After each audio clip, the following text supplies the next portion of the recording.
Ninth chapter number 5 behind book the snake and the mirror. मतलब एक story है एक सांप और आईने की। तो let's start this story.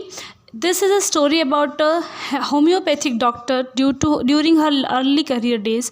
The narrator of this story is a doctor himself. फिर आगे बता रहे हैं कि एक स्टोरी है जो कि होम्योपैथिक डॉक्टर की है और कहीं ना कहीं जो स्टोरी है वो खुद ही बता रहे हैं कि क्या हुआ था। Where he narrates this story to some individuals, है ना। ये जो स्टोरी है वो कुछ लोगों को बता रहे हैं और ये मतलब यही स्टोरी में बनाया हुआ है। In the story, a doctor tells us that he lived in a small rented room during that time. Furthermore, the tiles of the room were supported by gables, which in turn were supported by the beam. Moreover, rats were roaming all over the room and there was no electricity supply.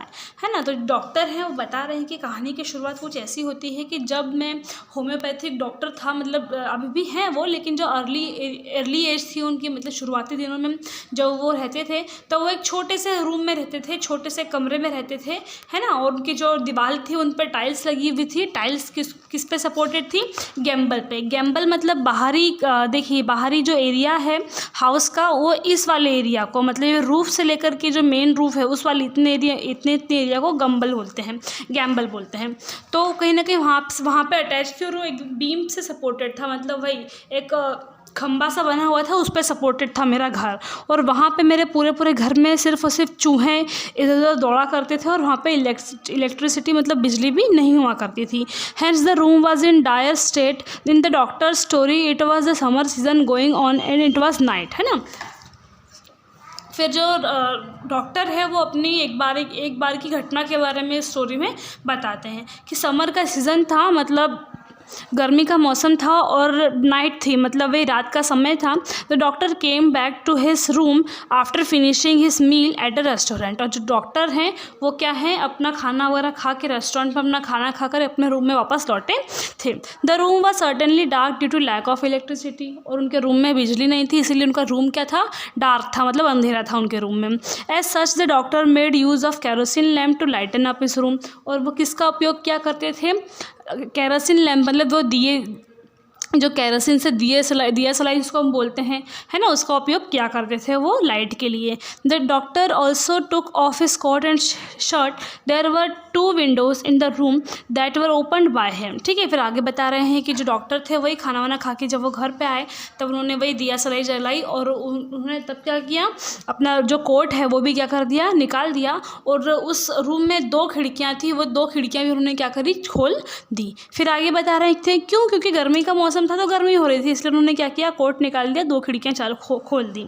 After sitting on chair the doctor took a medical book to read. On the table there was a large mirror and a lamp, है ना। फिर आगे बता रहे हैं कि coat निकालने के बाद में, विंडोज़ ओपन करने के बाद में क्या किया डॉक्टर ने, एक बड़े मतलब टेबल पे बैठ गए और उस टेबल पे क्या क्या चीज़ें रखी हुई थी, तो एक मिरर रखा हुआ था, एक कांच रखा हुआ था और एक लैंप रखा हुआ था, मतलब वही एक दिया रखा हुआ था, है ना। फिर due to immense heat it was too hot for doctor to sleep, है ना, और बहुत गर्मी हो रही थी इसीलिए उनको नींद भी नहीं आ रही थी। So he began to gaze in the mirror and became lost in admiring himself. फिर आगे बता रहे हैं कि वही वो दिए की रोशनी में उन्होंने क्या किया, मिरर को उठाया, मतलब कांच को उठाया और वो अपने आप को देखने लग गए, ना, अपने आप की प्रशंसा करने लग गए। Further more vessel admiring himself a desire came in him to look more presentable. Gradually there was a shifting of his thoughts from self admiration to future marriage. Doctor thought of marrying a rich doctor who was rich and fat. फिर आगे बता रहे हैं कि doctor वही सोचते सोचते क्या सोचने लग गए कि मैं क्या करने वाला हूँ, शादी करने वाला हूँ, एक ऐसी एकदम अमीर सी डॉक्टर के साथ में शादी करूँगा मैं, और वो थोड़ी सी मोटी भी होनी चाहिए। The doctor didn't pay much attention to the sudden silence and scampering from rats came to a halt. Furthermore, there was a sound of something falling, but doctor was slow to react. But the time he had a look, there was a snake wriggling on the back of the chair. फिर आगे बता रहे हैं कि doctor ने जो चूहे इधर उधर घूम रहे थे उन पर इतना अटेंशन पे नहीं किया, वो बस अपनी शादी के बारे में सोचने लग गए, बैठे रहे शादी के बारे में सोचने लग गए। और ऐसे सडन सी एक आवाज़ सी आई, है ना, ऐसा रिगलिंग मतलब ऐसे सरसराने की आवाज़ आई, तो उन्होंने देखा कि अपनी जो चेयर है उसके बैक पे, मतलब वो चेयर के पीछे वाले साइड में एक सांप लटका हुआ है, मतलब वही सांप बैठा हुआ है। Soon the snake coiled on the left arm of the doctor. A अब क्या किया स्नेक ने, डॉक्टर की लेफ़्ट वाली आर्म पे, मतलब ये लेफ़्ट वाली भुजा पे पूरा कॉइल कर लिया, मतलब गोल गोल घूम गया। The snake was merely inches away from his face, और बहुत ही कुछ दूरी पे था, है ना, स्नेक और उस जो डॉक्टर है उसका फेस बहुत ही कुछ दूरी पे था।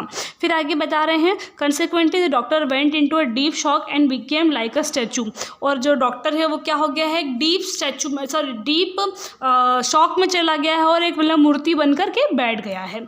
Eight this moment the doctor felt the presence of God. It seems that this snake was like a punishment from God to the doctor due to his being too arrogant. Soon he came to realization that he a mere human and he should not boast. At this realization of his true worth, the snake left the doctor and moved towards the mirror. So as such, the doctor silently escaped. And his life was saved. After the conclusion of doctor's narrative, some interested listener asked him some question related to the story. फिर आगे वही बता रहे हैं कि ऐसा लगा, मतलब डॉक्टर के जो लेफ़्ट वाली आर्म पे पूरा कॉइल हो गया, मतलब पूरा गोल गोल घूम गया सांप, है ना, और द फेस जो था सांप का बहुत ज़्यादा एकदम क्लोज था डॉक्टर के, ठीक है। तो कहीं ना कहीं ऐसा था कि वो मारने वाला है सांप, अब डॉक्टर को क्या करने वाला है, डसने वाला है, मर जाएगा डॉक्टर। उस समय उस मोमेंट पे लगता है डॉक्टर को कि यहाँ पे क्या है, गॉड की प्रेजेंस है, मतलब उसको ईश्वरीय शक्ति की प्रेजेंस वहाँ पे लगती है कि नहीं, यहाँ पे भगवान की है, मतलब ऐसा सोचता है वो कि शायद भगवान क्या कर रहे हैं, मुझको पनिशमेंट दे रहे हैं। पनिशमेंट इसीलिए क्यों, क्योंकि मैं डॉक्टर होने के बाद में मैं लालची नहीं हो सकता। लालची क्यों नहीं हो सकता, क्यों, क्योंकि मैं मतलब लालची नहीं हो सकता ना, मैं डॉक्टर हूँ, मुझको तो लोगों की जान बचानी है, मुझे ऐसे झूठे ख्याली पुलाव नहीं पकाने हैं, है ना। तो वही कहीं ना कहीं वो मानता है कि भगवान ने क्या दिया, उसको पनिशमेंट दी है ख्याली पुलाव पकाने के लिए। उसकी ट्रू वर्थ क्या है, डॉक्टरी, लोगों की सेवा करना, और उसे वही करना चाहिए। फिर वही है कि डॉक्टर अपनी कहानी बताता है, जो लिसनर्स होते हैं, मतलब जो लोग आस पास बैठे हुए होते हैं, वो क्या करते हैं, उससे फिर इससे रिलेटेड कुछ क्वेश्चंस पूछने लग जाते हैं। इस स्टोरी में इतना ही है कि एक डॉक्टर होता है, वो जब रात में अपने चेयर पर बैठा हुआ है, गर्मी हो रही है, विंडोज़ खोल दी हैं, तब वो ऐसे कांच में देखते देखते वो सोचने लग जाता है कि मेरी शादी एक बहुत ही अमीर डॉक्टर से करूँगा, मैं बहुत ही अच्छी होनी चाहिए, वो ऐसा वैसा वैसा, मतलब जो ट्रू उसकी वर्थ है, डॉक्टरी करना, लोगों की सेवा करना, वो उसके बारे में भूल जाता है। और वहाँ पर तभी एक स्नेक आ जाता है, तो स्नेक डसने ही वाला होता है, मतलब वही पूरी सिचुएशन बन जाती है। तो डॉक्टर को ऐसा लगता है कि यहाँ पे कोई क्या है, गॉड है, मतलब कहीं ना कहीं गॉड ही मुझको क्या करने के लिए आए हैं, पनिशमेंट देने के लिए आए हैं। क्यों, क्योंकि मैं क्या हो गया था, सेल्फिश हो गया था, मैं अपने बारे में कुछ ज़्यादा ही सोचने लग गया था। इसीलिए क्या होना है, मुझे अपने वर्थ, अपने खुद की जो लोगों की सेवा करने की जो इच्छाएँ हैं वो सब पूरी करनी है, और ऐसे फालतू के ख्याली पुलाव नहीं पकाने हैं। So that was the story of the snake and the mirror.